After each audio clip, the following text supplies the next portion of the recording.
Pagi di pasar itu selalu dimulai dengan suara besi beradu dan teriakan pedagang yang saling bersahutan. Bau ikan asin bercampur sayur busuk menggantung di udara, sementara debu beterbangan setiap kali gerobak lewat. Di ujung pasar, jauh dari keramaian utama, berdiri sebuah kedai sate kecil dengan atap seng berkarat dan tiang kayu yang mulai rapuh.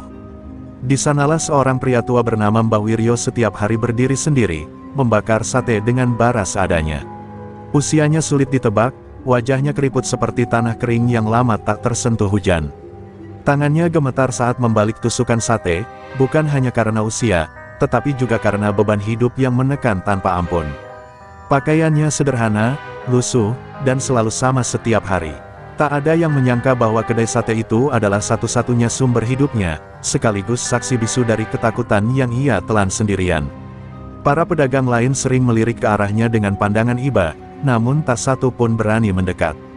Mereka tahu, siapapun yang terlalu dekat dengan Mbah Wiryo akan ikut terseret masalah. Kedai sate itu sudah lama diberi cap sebagai milik korban, tempat yang setiap saat bisa menjadi sasaran amarah para preman pasar. Diam adalah pilihan paling aman, meski hati kecil mereka berteriak menolak ketidakadilan. Menjelang siang, beberapa preman bertubuh kekar mulai terlihat mondar-mandir di lorong pasar.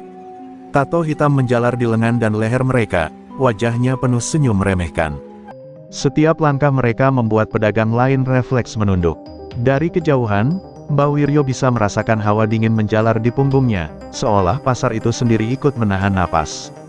Saat mereka lewat di depan kedainya, salah satu preman meludah sembarangan ke tanah, tepat di dekat bara sate. Tawa mereka meledak, keras dan kasar, seperti sengaja ingin menunjukkan kuasa. Mbah Wiryo hanya menunduk, berpura-pura sibuk membalik sate, meski jantungnya berdetak tak karuan. Ia tahu, kedatangan mereka bukan sekadar lewat.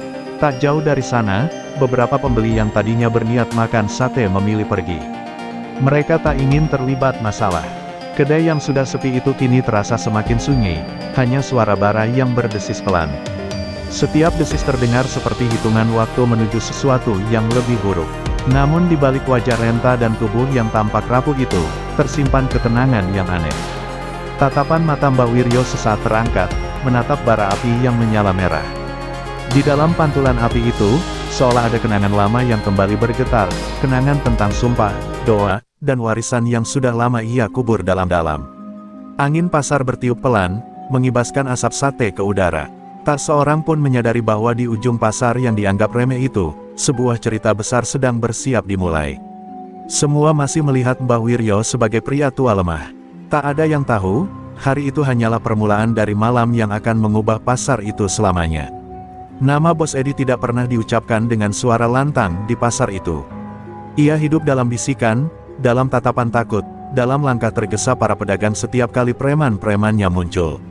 Tak ada yang benar-benar sering melihat wajahnya, namun semua merasakan kekuasaannya.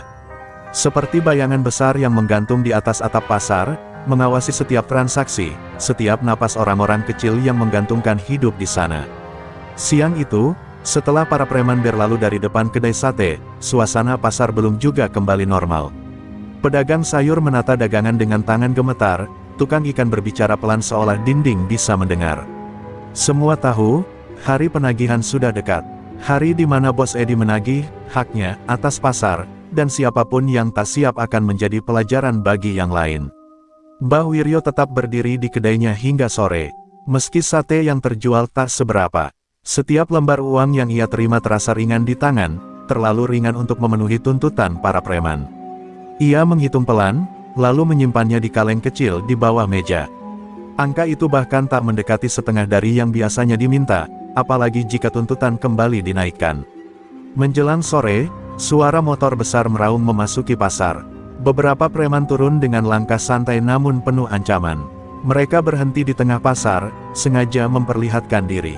Salah satu dari mereka berteriak menyebut nama Bos Edi, membuat seluruh pasar seakan membeku. Itu bukan panggilan biasa, itu peringatan. Seorang pedagang tua di kios seberang kedai sate sempat melirik ke arah Mbah Wiryo, matanya penuh rasa bersalah. Ia ingin mengatakan sesuatu, mungkin sekadar memberi peringatan. Namun niat itu mati sebelum sempat terucap. Ia kembali menunduk, memilih keselamatan sendiri. Di pasar itu, keberanian adalah barang langka, lebih langka dari keadilan. Salah satu preman akhirnya melangkah mendekati kedai sate. Ia tidak berkata apa-apa, hanya menepuk meja kayu dengan keras, membuat tusukan sate bergetar. "Ingat baik-baik," ucapnya dingin, "Bos Edi nggak suka nunggu." Setelah itu ia pergi, meninggalkan aroma ancaman yang lebih menusuk daripada asap sate. Malam mulai turun, lampu-lampu pasar menyala redup. Mbah Wiryo membereskan kedainya sendirian.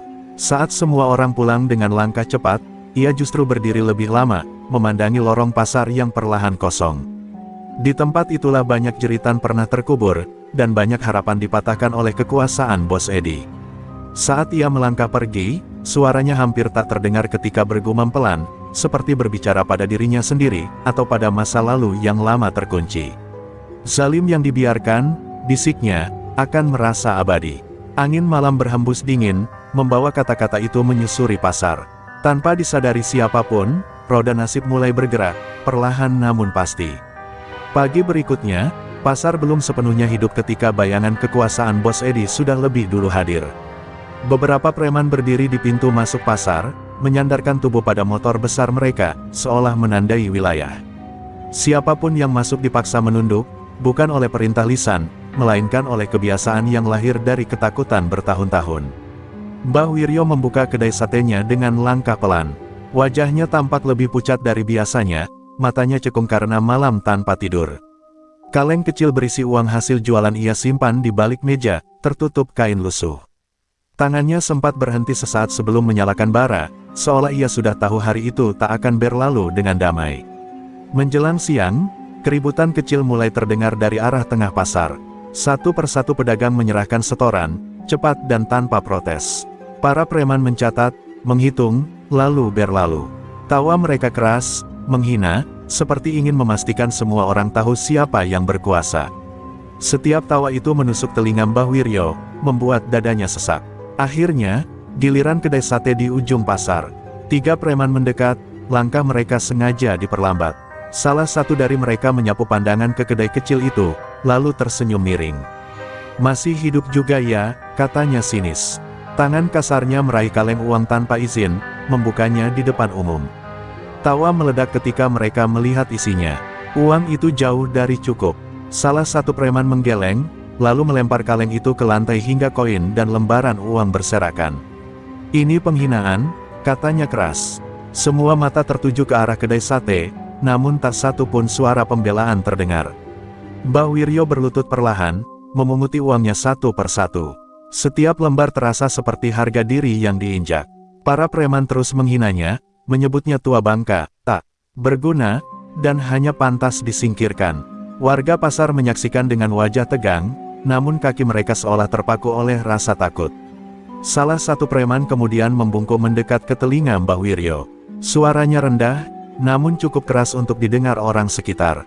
"Bos Edi minta 2 juta. Kalau nggak ada, kedai ini bakal kami ratakan." Paham, ancaman itu jatuh seperti palu, menghantam tanpa ampun. Saat para preman pergi, pasar kembali bising seolah tak pernah terjadi apa-apa. Mbah Wiryo berdiri perlahan, menatap sisa bara yang hampir padam. Di balik wajah renta yang penuh luka batin, ada sorot mata yang berubah, bukan marah, bukan takut, melainkan tekad yang dingin dan tenang. Untuk pertama kalinya, ia tidak menunduk saat pasar kembali menertawakannya. Siang itu matahari terasa lebih terik dari biasanya, seakan ikut menyaksikan kebiadaban yang akan terjadi. Pasar kembali ramai, namun suasananya berbeda, tegang, penuh bisik, dan langkah-langkah tergesa. Kabar tentang ancaman terhadap kedai sate di ujung pasar sudah menyebar, dan semua orang tahu hari ini bukan hari biasa bagi Mbah Wiryo.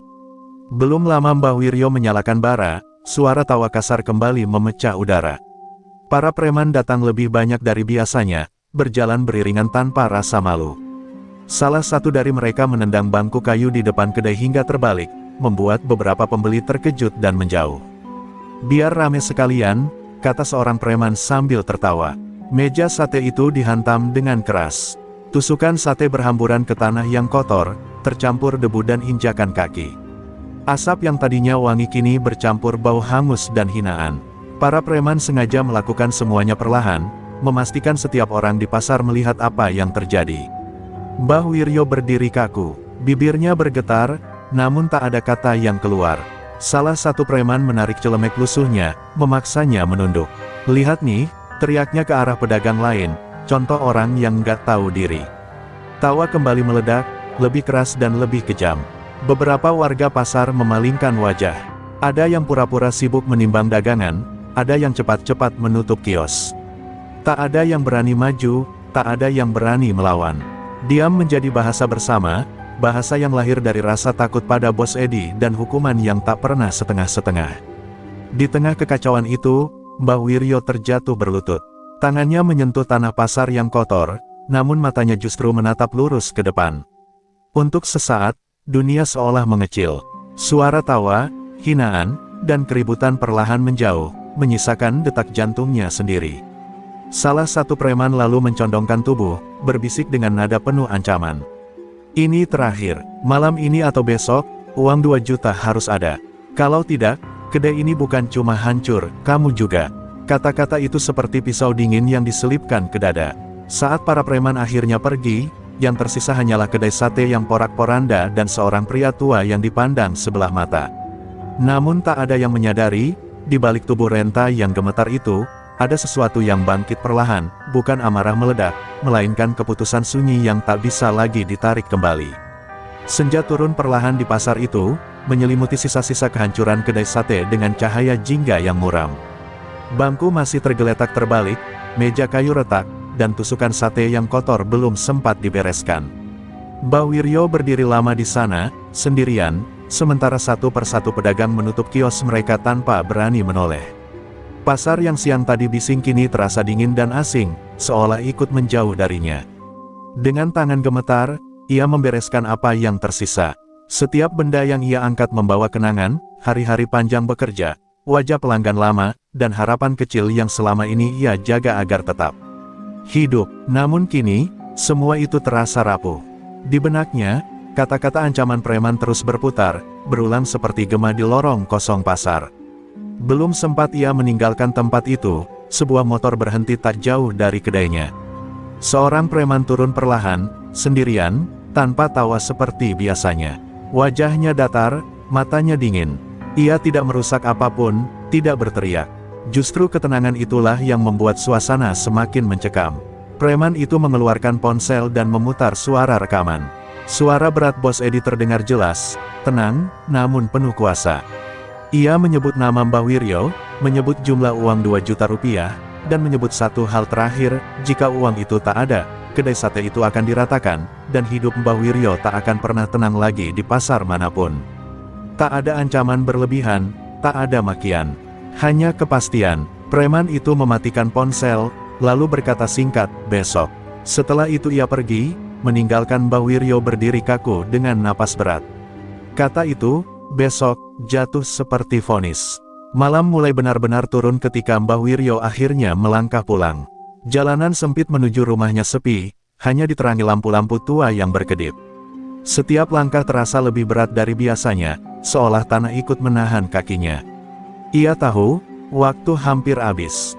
Di rumah kecilnya, ia duduk lama tanpa menyalakan lampu. Kegelapan menyelimuti ruangan, hanya ditemani suara napasnya sendiri. Di sudut rumah, sebuah peti kayu tua tergeletak, tertutup debu tebal.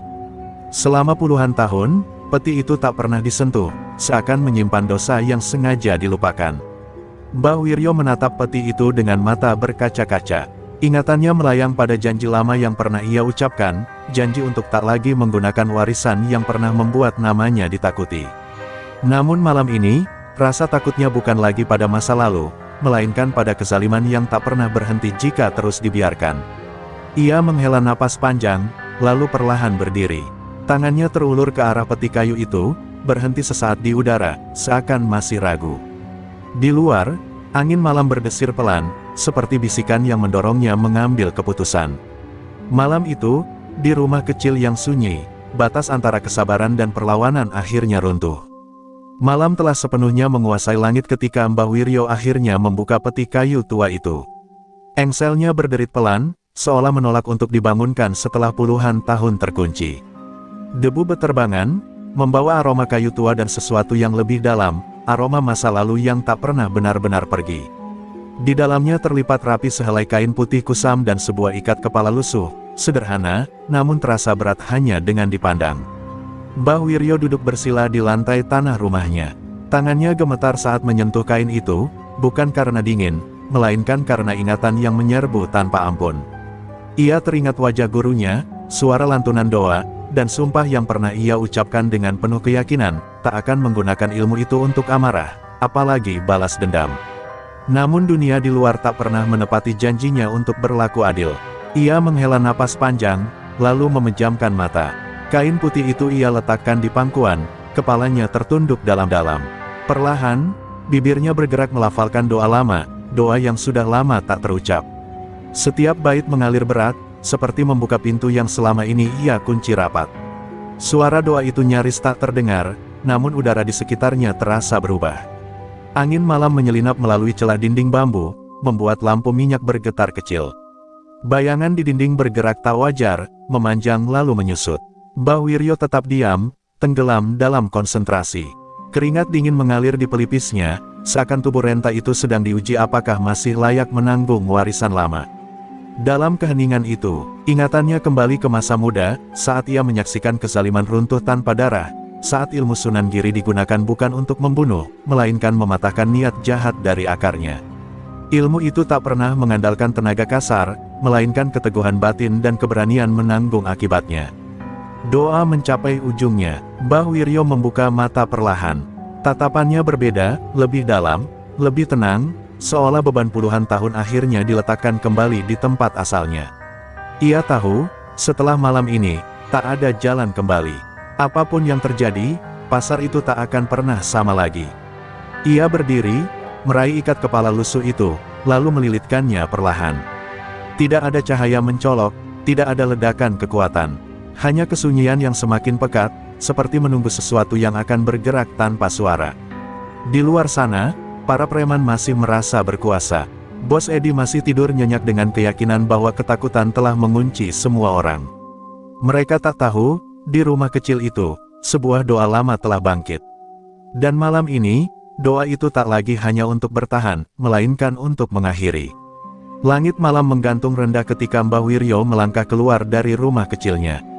Udara terasa lebih berat dari biasanya, seolah setiap tarikan napas membawa beban yang tak kasat mata. Jalanan sempit menuju pasar sunyi, hanya suara langkah kakinya sendiri yang memecah keheningan. Tak ada keraguan di wajahnya, namun ada kesedihan tenang yang menetap, seperti seseorang yang tahu apa yang akan ia lakukan tak mungkin ditarik kembali. Setiap langkah membangkitkan kenangan lama. Dulu, jalan serupa pernah ia lalui bersama para saudara seperguruan, membawa pesan Sunan Giri ke pelosok-pelosok yang dirundung kezaliman. Ilmu itu bukan untuk menunjukkan kuasa, melainkan untuk menundukkan niat jahat sebelum berubah menjadi petaka. Itulah ajaran yang ia pegang, dan itulah pula alasan ia mengubur warisan itu selama puluhan tahun. Pasar terlihat berbeda di malam hari. Lorong-lorong yang siang tadi bising kini gelap dan lengang. Lampu-lampu temaram menggantung seperti mata setengah terpejam. Mbah Wiryo berhenti sejenak di ujung pasar, tempat kedai satenya berada. Ia memandang meja yang rusak dan bangku yang tergeletak, lalu mengangguk pelan, seolah mengucapkan salam perpisahan pada kesabaran yang telah habis.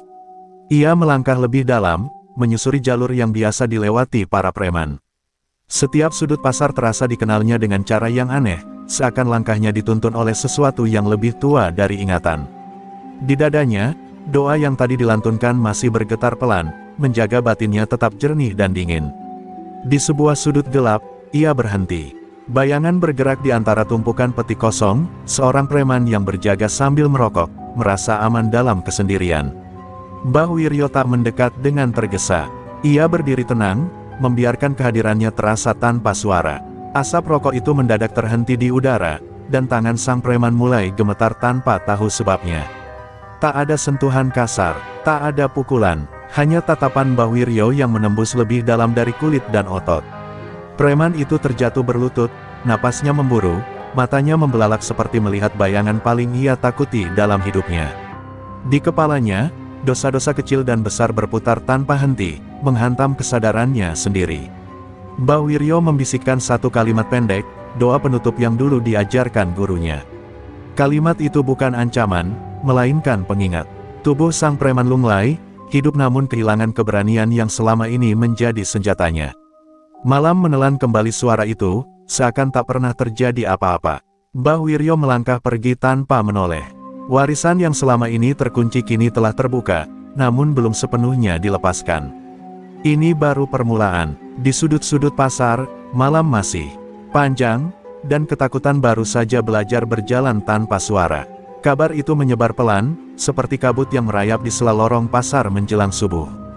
Seorang preman ditemukan tergeletak di sudut gelap, tubuhnya utuh tanpa luka, namun matanya kosong dan napasnya tersengal. Ia hidup, tapi sesuatu di dalam dirinya telah runtuh. Tak ada yang berani mendekat terlalu lama, seakan ketakutan bisa menular hanya dengan menatap. Saat matahari mulai naik, pasar kembali bergerak, namun langkah orang-orang terasa ragu. Bisik-bisik terdengar di antara kios yang setengah terbuka. Ada yang berkata preman itu kerasukan, ada yang menyebut ia melihat bayangan orang tua berjubah putih. Tak satu pun berani menyebut nama Mbah Wiryo, namun pikiran mereka menuju ke arah yang sama. Preman itu akhirnya sadar menjelang siang. Tubuhnya gemetar hebat, keringat membasahi kaosnya. Setiap kali seseorang bertanya apa yang terjadi, ia hanya menggeleng keras sambil menutup telinga, seperti mencoba menghalau suara yang terus bergema di kepalanya. Ia tak mampu mengucapkan sepatah kata pun tentang malam itu. Di tempat lain, para preman lain berkumpul dengan wajah tegang. Tawa mereka yang biasanya keras kini menghilang. Mereka mencoba meyakinkan diri bahwa kejadian itu hanyalah kebetulan, mungkin karena minuman atau kelelahan. Namun jauh di dalam hati, rasa takut mulai menyelinap, merusak keyakinan yang selama ini mereka banggakan. Bos Edi mendengar laporan itu dengan dahi berkerut. Ia tidak langsung marah, justru terdiam lama. Dalam pengalamannya, luka tanpa bekas jauh lebih berbahaya daripada darah yang mengalir. Ia memerintahkan anak buahnya untuk berjaga lebih ketat malam itu, meski suaranya terdengar kurang mantap dari biasanya. Sementara itu, di ujung pasar, Mbah Wiryo membuka kedai satenya seperti biasa. Ia menyapu lantai yang kemarin porak-poranda, menata kembali bangku yang tersisa. Wajahnya tetap tenang, seolah tak tahu apa-apa tentang kegelisahan yang melanda pasar sejak pagi. Beberapa pedagang diam-diam memperhatikannya. Ada yang merasa iba, ada yang mulai merasa hormat tanpa alasan jelas. Tatapan Mbah Wiryo yang dulu dianggap kosong kini terasa berbeda, lebih dalam, lebih berat, seakan menyimpan rahasia yang tak berani mereka sentuh. Menjelang sore, preman yang ditemukan semalam itu dibawa pergi, entah kemana. Pasar menghela napas lega, namun kegelisahan belum juga sirna. Semua orang tahu, kejadian itu bukan akhir, melainkan tanda. Sesuatu telah bergerak di balik kegelapan, dan ia tidak akan berhenti pada satu orang saja. Di balik kesibukan kecil kedainya, Mbah Wiryo menatap bara api yang menyala stabil. Malam masih panjang, dan jalan yang ia pilih telah terbuka. Preman pertama telah jatuh, not oleh tangan kasar, melainkan oleh warisan yang tak pernah gagal menemukan sasaran. Malam kembali turun ke pasar, namun kali ini tidak membawa kebisingan seperti biasanya. Tidak ada tawa preman, tidak ada suara motor meraung tanpa aturan. Lorong-lorong pasar terasa kosong, terlalu kosong, seolah tempat itu sedang menahan napas. Lampu-lampu temaram menggantung kaku, cahayanya memantul lemah di lantai yang dingin. Para preman berjaga berkelompok malam itu. Tidak ada yang berani sendirian. Mereka duduk saling membelakangi, mata terus bergerak gelisah. Setiap bunyi kecil, tetes air, derit seng, hembusan angin, terasa seperti langkah kaki yang mendekat. Keberanian yang selama ini mereka banggakan kini terkikis oleh sesuatu yang tak bisa mereka lawan dengan otot. Di sudut pasar yang lain, seorang preman tiba-tiba berdiri kaku. Napasnya tercekat, dadanya sesak seperti dihimpit beban berat. Ia mencoba berteriak memanggil temannya, namun suaranya hilang di tenggorokan. Di hadapannya, tak ada siapa-siapa, namun perasaan diawasi begitu nyata, begitu menekan, hingga lututnya tak lagi sanggup menyangga tubuhnya. Tak lama kemudian, jeritan terdengar, singkat namun cukup untuk membekukan darah siapapun yang mendengarnya. Saat beberapa preman lain berlari mendekat, mereka menemukan temannya terduduk lemas, memeluk kepalanya sendiri, air mata mengalir tanpa henti. Jangan dekat-dekat, gumamnya berulang, matanya kosong menatap kegelapan. Kabar itu menyebar cepat di antara mereka. Satu malam, 2 orang tumbang. Tidak mati, tidak terluka, namun mental mereka hancur tanpa sisa. Keheningan pasar kini berubah menjadi ancaman yang lebih menakutkan daripada senjata tajam. Tak ada yang tahu dari mana serangan itu datang, dan itulah yang paling mereka takuti. Bos Edi menerima laporan kedua dengan wajah mengeras. Ia memukul meja, namun amarahnya terdengar hampa. Ini bukan perlawanan biasa, bukan pemberontakan yang bisa dipadamkan dengan kekerasan. Ada pola, ada pesan, dan pesan itu jelas ditujukan padanya. Di ujung pasar, Mbah Wiryo berjalan perlahan menyusuri lorong-lorong gelap. Langkahnya ringan, hampir tak terdengar. Setiap kali ia berhenti, keheningan semakin menebal, seolah pasar itu sendiri tunduk pada kehadirannya. Doa lama terus berdenyut di dadanya, mengalir tenang namun tak terbendung. Menjelang fajar, pasar itu masih berdiri utuh, namun jiwanya telah berubah. Ketakutan kini berpihak pada yang selama ini menindas. Dan Mbah Wiryo tahu, malam-malam berikutnya tidak akan lagi sunyi, karena keheningan telah menjadi senjata, dan ia baru saja menguasainya sepenuhnya. Pagi itu pasar dibuka dengan perasaan yang tak biasa. Tidak ada teriakan preman meminta jalan, tidak ada suara motor yang sengaja digeber untuk menakut-nakuti. Para pedagang membuka kios dengan hati-hati, saling bertukar pandang tanpa kata. Keheningan malam tadi masih melekat, seperti bayangan yang belum sepenuhnya pergi meski matahari sudah naik. Di antara para pedagang, mulai terdengar bisikan-bisikan pelan. Bukan tentang harga barang, melainkan tentang kejadian aneh yang menimpa para preman. 2 orang tumbang tanpa luka, 1 kehilangan suara, 1 lagi tak berhenti gemetar. Cerita itu berpindah dari mulut ke mulut, berubah-ubah, namun selalu berujung pada satu rasa yang sama, takut. Nama Sunan Giri mulai muncul, disebut lirih seolah takut didengar angin. Ada pedagang tua yang menggelengkan kepala, mengingat kisah-kisah lama yang dulu hanya dianggap legenda. Tentang wali yang ilmunya mampu mematahkan kezaliman tanpa menghunus senjata. Tentang ajaran yang lebih menakutkan dari kekerasan, karena menyerang langsung ke batin. Para preman mendengar bisikan itu dan tertawa gugup. Mereka berusaha mengejek cerita tersebut, menyebutnya omong kosong orang pasar. Namun tawa itu terdengar dipaksakan, kosong. Setiap kali mereka melirik lorong gelap, tubuh mereka menegang, seakan takut melihat sosok yang tak mereka pahami. Bos Edi memanggil beberapa anak buahnya siang itu. Ia duduk diam, mendengarkan laporan sambil memutar cincin di jarinya.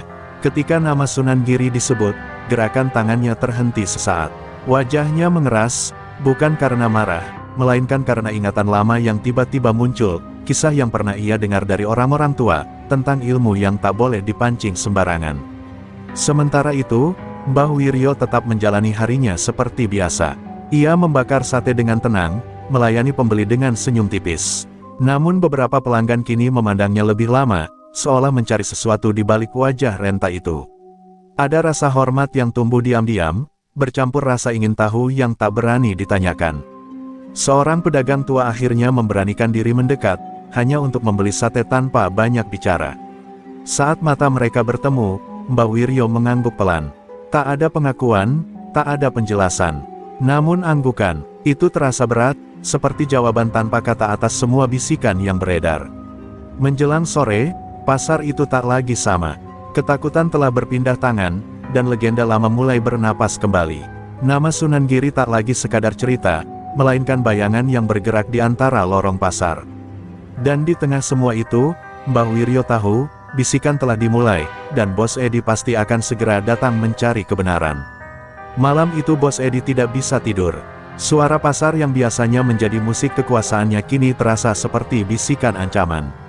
Ia duduk di kursi besar rumahnya, lampu menyala terang, namun bayangan di dinding justru tampak lebih gelap. Untuk pertama kalinya sejak menguasai pasar, rasa gelisah merayap tanpa bisa ia usir dengan amarah. Laporan demi laporan tergeletak di meja.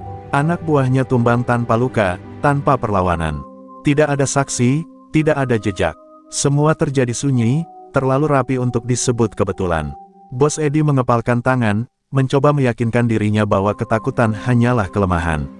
Namun setiap kali nama Sunan Giri terlintas, dadanya terasa sesak. Ia memanggil preman-preman tersisa malam itu. Mereka datang dengan wajah pucat, duduk kaku tanpa keberanian biasa. Tak ada tawa, tak ada sikap sok jago. Saat Bos Edi bertanya, suara mereka bergetar, saling menyalahkan, saling curiga. Kekuasaan yang selama ini berdiri di atas rasa takut mulai retak dari dalam. Bos Edi bangkit dari kursinya, berjalan mondar-mandir. Ia berteriak, memaki, memerintahkan penjagaan diperketat. Namun suaranya terdengar hampa. Ia tahu, lawan kali ini tidak bisa dipukul, tidak bisa disuap, dan tidak bisa ditakut-takuti dengan cara lama. Di sudut pasar yang jauh, Mbah Wiryo menutup kedai satenya lebih awal. Ia membersihkan meja dengan gerakan pelan, seperti ritual. Bara api dipadamkan, namun panasnya masih tersisa. Wajahnya tenang, matanya tajam namun damai. Ia tahu getaran ketakutan itu telah sampai ke pusatnya. Angin malam bertiup membawa aroma pasar yang lembab. Mbah Wiryo berdiri sejenak, menatap lorong panjang tempat kekuasaan Bos Edi selama ini berjalan bebas. Di dadanya, doa lama kembali berdenyut, bukan dengan amarah, melainkan kepastian. Sementara itu, Bos Edi menatap jendela rumahnya yang tertutup rapat. Ia merasa diawasi, meski tak melihat siapapun. Untuk pertama kalinya, ia sadar bahwa kekuasaan tanpa kebenaran hanyalah ilusi yang rapuh. Malam semakin larut, pasar terdiam. Di antara dua dunia itu, satu kebenaran mulai jelas, pemburu kini menjadi yang diburu. Dan Bos Edi, sang penguasa pasar, akhirnya merasakan apa artinya gemetar tanpa musuh yang terlihat. Malam itu Bos Edi akhirnya mengambil keputusan yang selama ini ia hindari. Ia tak lagi mengirim anak buah, tak lagi bersembunyi di balik ancaman. Dengan beberapa pengawal tersisa, ia melangkah sendiri menuju pasar. Lorong-lorong yang biasanya tunduk pada namanya kini terasa asing. Tidak ada teriakan hormat, tidak ada langkah tergesa pedagang. Pasar itu sunyi, seolah menunggu sesuatu yang tak terelakkan. Di ujung pasar, lampu kecil kedai sate masih menyala. Asap tipis mengepul pelan, menari di udara malam. Mbah Wiryo berdiri sendirian di sana, membalik sate dengan gerakan tenang, seakan tak terganggu oleh kehadiran siapapun. Bos Edi berhenti beberapa langkah dari kedai itu, dadanya berdebar hebat. Untuk pertama kalinya, ia merasa ragu melangkah maju. Pengawal-pengawalnya gelisah. Ada yang melirik kanan-kiri, ada yang tanpa sadar mundur setapak. Aura di sekitar kedai itu berbeda, hening, berat, dan menekan batin. Bos Edi menelan ludah, lalu memaksa dirinya melangkah. Ia tak boleh terlihat takut, meski keringat dingin mulai mengalir di punggungnya. Mbah Wiryo akhirnya mengangkat wajah. Tatapan mereka bertemu. Tidak ada amarah di mata pria tua itu, tidak pula rasa takut, hanya ketenangan yang membuat jantung Bos Edi bergetar. Sejenak, Bos Edi merasa seperti berdiri di hadapan cermin yang memantulkan seluruh dosa hidupnya. "Kamu tahu siapa saya?" ujar Bos Edi, suaranya berusaha tegas. Namun kata-kata itu terdengar rapuh di udara malam. Mbah Wiryo tidak langsung menjawab. Ia menaruh tusukan sate, mengusap tangannya perlahan, lalu menatap Bos Edi lebih dalam, seolah membaca sesuatu yang selama ini tersembunyi. "Aku tahu," jawab Mbah Wiryo pelan, suaranya datar namun menghantam batin. "Dan kamu tahu siapa dirimu sekarang." Kalimat itu sederhana, namun membuat Bos Edi mundur setengah langkah. Kenangan lama, ketakutan yang pernah ia kubur, tiba-tiba menyeruak tanpa ampun. Pengawal-pengawal Bos Edi mulai gemetar. Beberapa merasakan sesak di dada, yang lain menunduk tanpa sadar.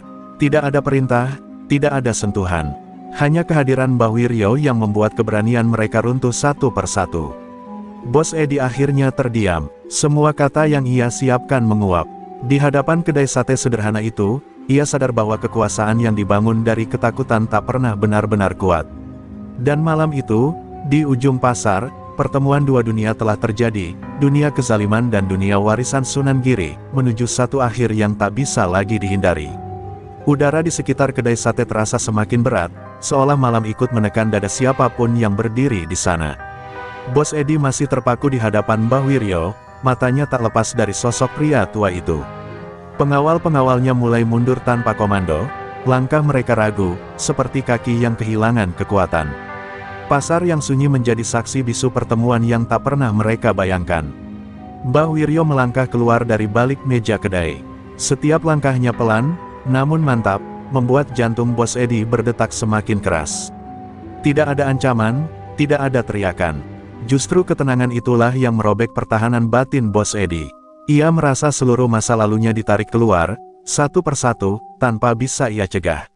"Semua yang kau ambil dengan paksa, ucap Mbah Wiryo pelan, akan menagih dengan caranya sendiri.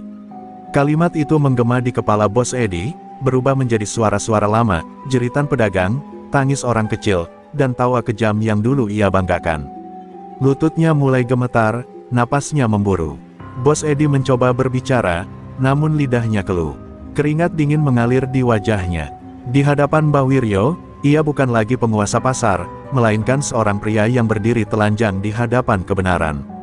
Setiap dosa yang ia kubur kini seakan menatap balik dengan tajam. Mbah Wiryo menutup mata sejenak, melafalkan doa pendek dalam hati. Tidak ada cahaya menyilaukan, tidak ada suara menggelegar. Namun Bos Edi tiba-tiba jatuh berlutut, memegangi kepalanya sendiri. Tubuhnya bergetar hebat, seolah pikirannya dipaksa menanggung beban yang terlalu lama ia lemparkan pada orang lain. Pengawal-pengawal Bos Edi menyaksikan dengan wajah pucat. Mereka ingin membantu, namun tubuh mereka tak mau bergerak. Ketakutan yang selama ini mereka tebarkan kini kembali, berlipat ganda, menghantam tanpa ampun. Mereka sadar, ini bukan perlawanan yang bisa diselesaikan dengan kekerasan. Air mata mengalir di wajah Bos Edi. Ia terisak, bukan karena sakit fisik, melainkan karena runtuhnya seluruh keyakinan palsu yang ia bangun. Untuk pertama kalinya, ia merasakan penyesalan yang tak bisa dibeli atau dihapus dengan kekuasaan. Mbah Wiryo membuka mata dan melangkah mundur. Malam kembali hening. Ia tahu, keputusan telah dijatuhkan, bukan oleh tangannya, melainkan oleh batin Bos Edi sendiri. Malam itu menjadi malam penentuan, saat kezaliman akhirnya dipaksa berhadapan dengan dirinya sendiri, tanpa jalan untuk melarikan diri. Pagi datang dengan cahaya yang berbeda. Pasar yang biasanya dibuka dengan ketegangan, kini terasa lebih ringan, seolah udara malam telah mencuci sisa-sisa ketakutan. Kabar tentang Bos Edi menyebar cepat, ia menghilang, tak ada yang tahu kemana. Tidak ada teriakan perintah, tidak ada preman berjaga di sudut-sudut pasar. Para pedagang membuka kios dengan ragu. Mereka saling menatap, menunggu sesuatu yang biasa terjadi setiap pagi, namun tak pernah datang. Tidak ada yang menagih setoran, tidak ada ancaman. Kesunyian itu perlahan berubah menjadi kelegaan yang sulit dipercaya. Seorang pedagang sayur tertawa kecil, lalu terdiam, seperti tak yakin tawa itu aman.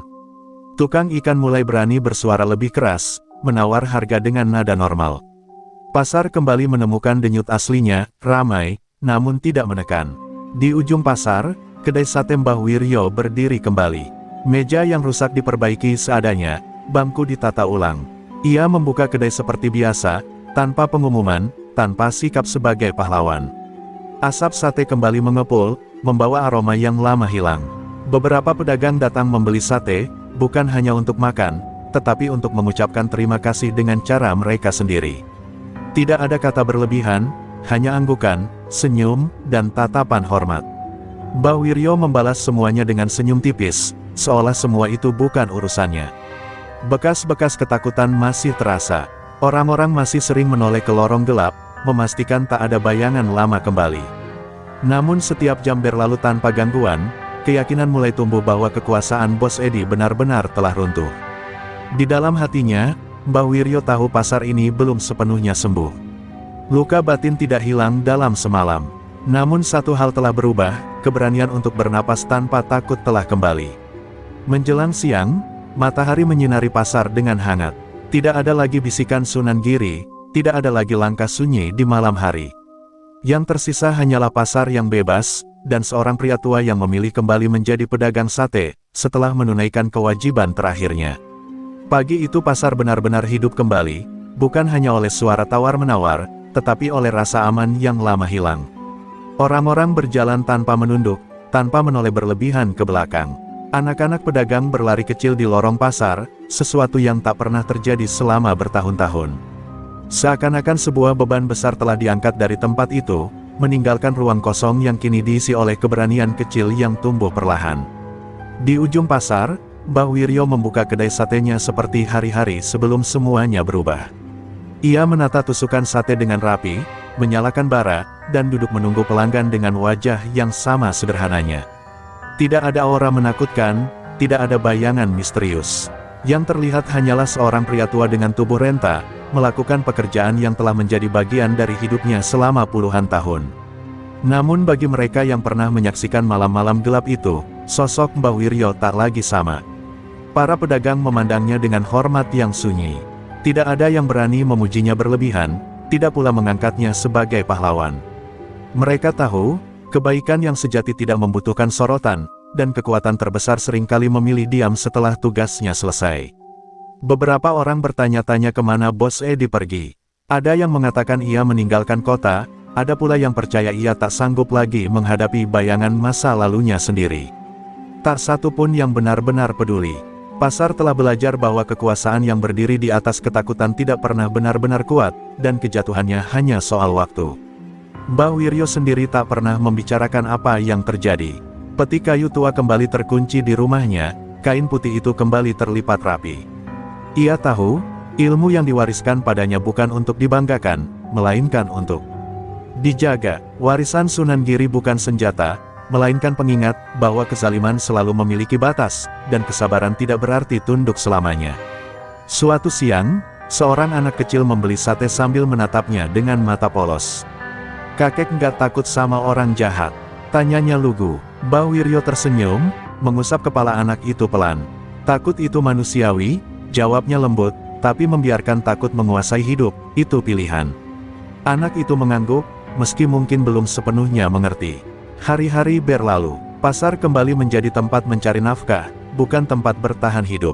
Luka lama perlahan sembuh, meski bekasnya tetap ada sebagai pengingat. Orang-orang belajar bahwa diam terlalu lama bisa melahirkan monster, dan keberanian sekecil apapun dapat mematahkan rantai ketakutan. Saat senja turun dan asap sate kembali mengepul di udara, Mbah Wiryo berdiri sendirian di kedainya.